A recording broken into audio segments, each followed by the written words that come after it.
To do, and it's definitely not the style they like to play with closer. Yeah, well, that's going to be a pullback. It's Delight already down very, very low. Pops the potion, he's burning down as we've got rockets being traded back, but certainly is exhilarating top lane experience for both teams as Oner's going to make his way towards the bottom side.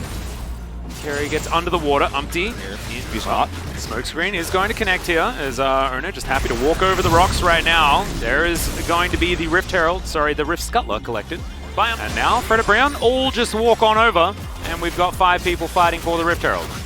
Should mean that Gumayusi does get himself even more of an advantage on the bottom side of the map. Fred and Brion certainly putting a lot of eggs into this Herald basket, as it looks like T1 don't want to give this one up without a fight, as Umpty secures it. And he is going to be pulled back. There's the Encore as well. Gets a fair bit of value as now Umpty gets back, gets the heal from Henna, and makes it to relative safety. Closer is now eliminated as the Emperor's Divide is put forward. First Blood going over to the Thresh, as there's the flash out from Zay, as you saw Henna trying to get to that wall to flash over, but isn't quite able to. Gumayusi gets... Oh, Carrier, can he actually get that money for himself? The answer is absolutely yes. And now Hoya should be able to try and challenge as the hook is going to connect. And there we go. Goodbye. 1-for-1. There's a lot of potential. That's heal and flash out from Gumayusi, is now Carrier coming on over.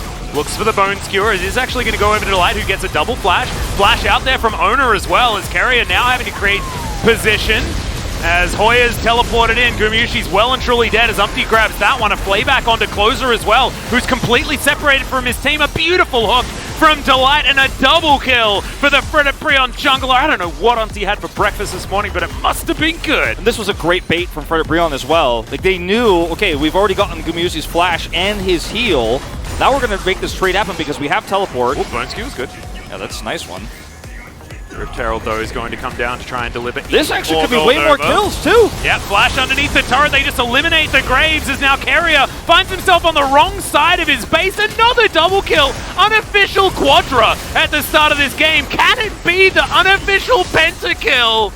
You know, they could have won that series, but now we're looking at maybe an 0-2. Oh my god, hooks him out of the air, and Carrier is destroyed. Gumayusi wanting to try and catch up with them, but the damage has already been done. There's the Super Mega Death Rocket, and there's the wall ride, as Oner's just delivered silver platter to this Talia, who just flashes on top of Gumayusi. He's smiling. You can see Carrier's face here. It doesn't look great. Oner head in his hands a second time, as once again they're baited into an exchange where they have no place taken. This is just sick from Delight. I mean, it's blind, the hook, but he aims it perfectly.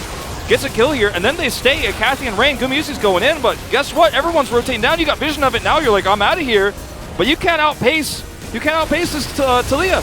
You're just not going to. Oh no, that was actually a bit of a misstep there for Oner as well. I think he was trying to use the collateral damage to go backwards, but actually went in. In their very rare advantages, keep the lead. And yeah, you could see it. Delight is super calm. All right, well, here's a gank towards the top side, and a very. Now Hoya just going to move on in to get underneath this turret. Hooks avoided there by Delight as the Encore comes out. And it looks like T1 are looking to try and force. Hoya takes a lot of the upfront damage, but should be able to make it to relative safety. Well, Yaharung just going to slide his way over towards one of his Sand Soldiers. Keep your eye on the Lantern cooldown as well. Delight does have the ability to save a teammate as Hoya putting himself in the front line. Looks like Fred and Brion are getting themselves ready for a fight. It's going to be so hard to approach this choke point. They're going to trade objectives here. There's vision, Anyone looking to trade is, I don't think, exactly the greatest option, as it looks like, the Dragon is going to reset, unfortunately, but it looks like Fred and Brion, the priority is going to be on stopping this Baron from going down. Delight in the front line. Misses onto Carrier there. Carrier's stuck now. He can't get back in. This is actually a huge opportunity for Fred Brion. Weaver's wall. wall. He can find a flank as Hoya off to the side does get a few knockups, and the Scion is taken down before he can even taxi his way forward.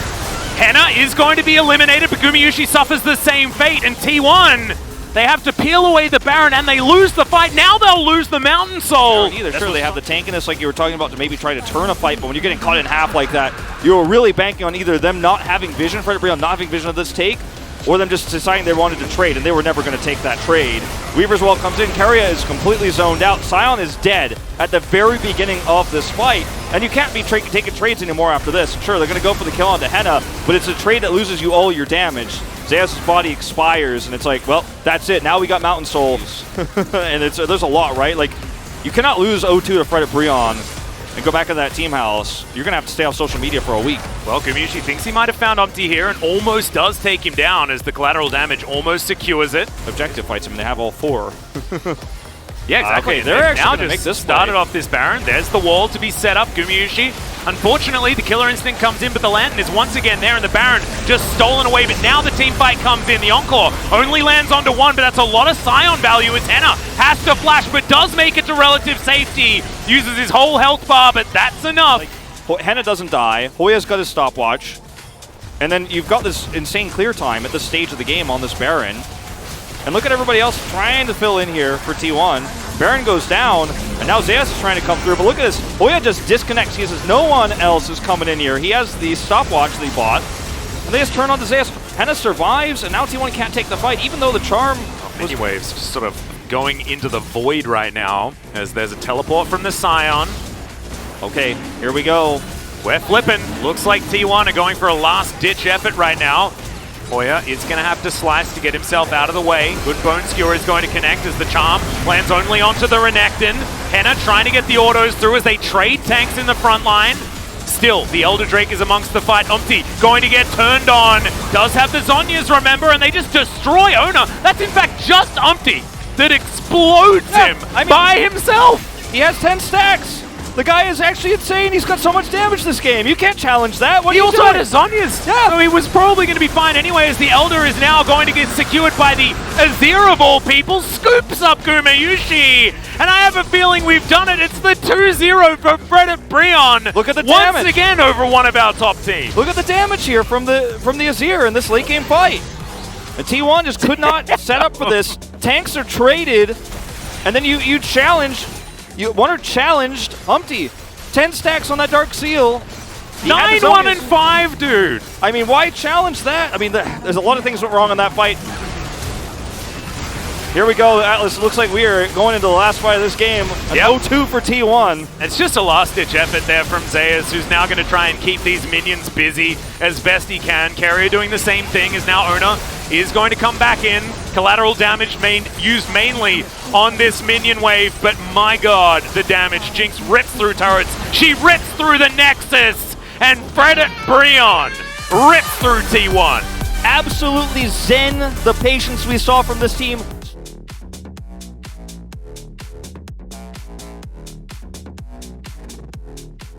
Forward to get himself a lantern, and then had to get the heck out of there. That was very odd. But we're going to listen to the players here in the final team fight. They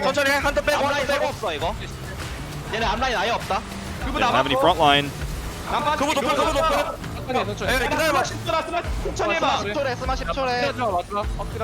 Launch it slowly is one of the calls that came through. They're calling something as 10 seconds. I'm not actually sure what they were saying was 10 seconds. Snipe maybe? Probably. Didn't need it. Nope. I think that was saying mid lane. Yep. That's my bit of translation there for you guys. It was 10 seconds on Snipe. We got the confirmation of the production. That was but yeah, I mean, 나 쌍둥이에 찍을게. 끝났어. 아 근데 내가 왜 이렇게 운영을 못할까 얘들아. 사이언 5초다. 아직 안 끝났어. 그브 15초. 그브 풀 빠져. 사이언이 클리어하는 거 생각. 나 텔대. Umpty kind of feeling himself a little bit. Oh, Delight, I think Delight was like, it's not over, man. But it is definitely over, actually. Yeah. Delight always keeps everybody calm. You'll have to see it. 라인. 다음 라인 왜 자꾸 바라키. Clear the lane, clear the wave. 타 끝내. Finish it. 카이사 10초. 같이 끝내줘. Kai'Sa up in 10. 이겼다. 근데 진짜 미안하다. 형이 운영이 없어. Someone's apologizing. Yeah, someone's apologizing. I don't know why they're apologizing because I think there wasn't really a weak.